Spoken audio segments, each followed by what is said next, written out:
Hello guys, magpo-pork stick ako. Ito na yung baboy. Toyo. Oyster sauce.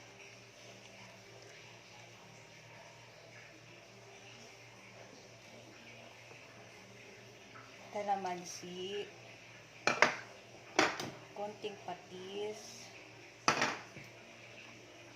Yung dinurog na paminta. And then, white na sibuyas.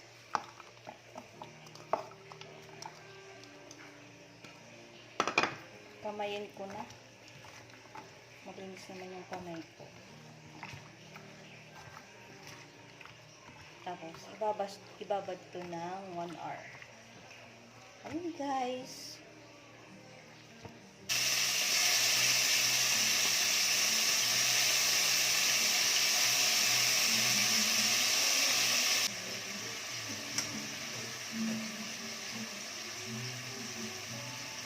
Nagluto ako ng sinigang guys. Ayan, sinigang. Oh, dami. Ewan ko kung sarapan siya. Tapos, napiprito ako ng pork stick. Alam, masunog na ata. Walang taba yung pork stick. May bisita kami, kaya maingay. Pero wala pa yung iba.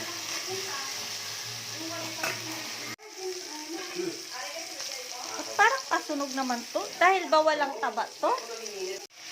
Patiging. Alam mo ba bakit maasin yung sinigang?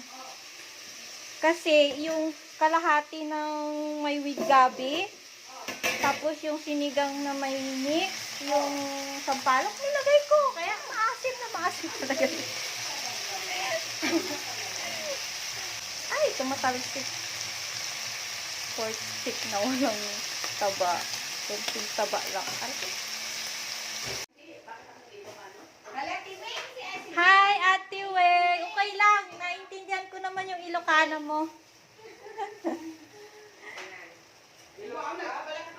Wow, Pork stick na konti lang ang taba.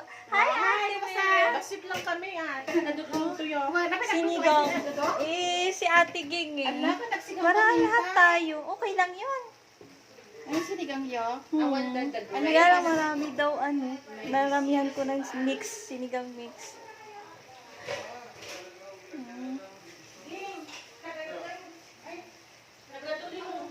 Nag-iilocano sila. Hindi na natigil.